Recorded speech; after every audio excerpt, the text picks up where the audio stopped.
Hello गाईस, तर आज आहे 5 मार्च आणि आता वाजले सकाळचे 10:30 आणि माझी सुप्रभात आता झालेली. उठल्या उठल्या मी पिझ्झा बनवायला घेतला. त्यासाठी मी ते कॅप्सिकम, ऑनियन, शेजवान चटणी आणि मेयोनीज घेऊन पिझ्झा बेसवर जिलेबी सारखं गोल गोल करून शेजवान चटणी लावून घेतली.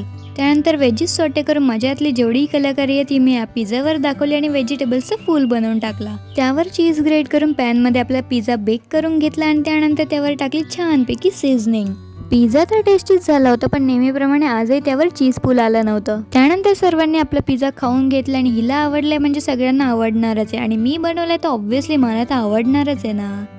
नाश्ता झाल्यानंतर माझी लहान बहीण आपल्या मोठ्या बहिणीसाठी स्ट्रगल करत तिच्यासाठी गिफ्ट रेडी करत होते आणि इथे बघा तिने किती पसारा करून ठेवलाय आणि एस्थेटिक दिसायसाठी तिने गिफ्टमध्ये पेपरचे घास बनवले होते आणि मी सुद्धा इथे तिचे फोटो एडिट करत होते कारण की मला याची प्रिंट्स हवे होते पिंटरेस्ट इन्स्पायर डेकोरेशनसाठी. त्यानंतर आम्ही लंच करायला बसलो. त्यात होतं पुरी, बटाट्याची भाजी, आम्रखंड आणि पापड. संध्याकाळी मी आणि मम्मी गेलो होतो डेकोरेशनचं सामान आणायसाठी. तर इथे आम्ही ताज बघितला तर हा मला आवडला तर मी हा पण घेतला. त्यानंतर आम्ही ते हॅपी बर्थडे वाले स्टिकर्स, कॅन्डल्स वगैरे, बलून्स जे पण असतात डेकोरेशनसाठी ते सगळं घेतलं. त्यानंतर मी आणि मम्मी गेलो दुसऱ्या शॉपमध्ये कारण की आम्हाला पाहिजे होते एस्थेटिक वाले गिफ्ट पेपर जे या दुकानात अवेलेबल नव्हते, म्हणून आम्ही दुसऱ्या शॉपमध्ये गेलो. तिथे आम्हाला हे पेपर्स भेटले. आम्ही हे घेतलं, त्यासोबत आम्ही कॅन्डल सुद्धा घेतले. मग आम्ही गेलो केक शॉपवर आणि ते अर्धा तास आमचा वेस्ट गेला कारण की केक सिलेक्ट करण्यातच खूप मोठा कन्फ्युजन असतो. कोणता फ्लेवर सिलेक्ट करायचा आहे, चॉकलेट घ्यायचं आहे, काय घ्यायचं आहे.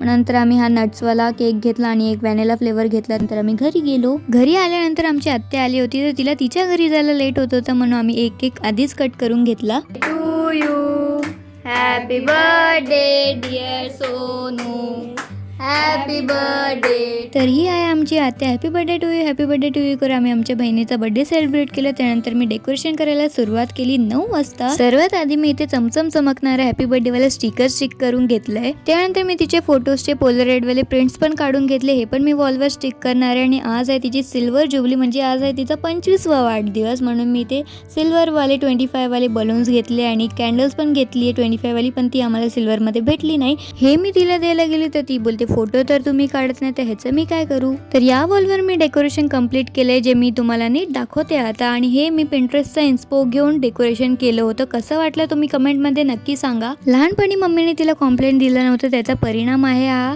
आता ती 4 इंचची हिल्स घालून तिची हाईट वाढवणार आहे. त्यानंतर मी तिचे इथे खूप छान छान फोटोज काढले कारण की मी माझ्या घरातली अनपेड फोटोग्राफर आहे. त्यानंतर मम्मीने तिच्या सुपुत्रीला हा ताज घातला आणि माझी बहीण खूप खुश झाली आणि तुम्ही बघू शकता हाऊ प्रिटी इट लुक्स.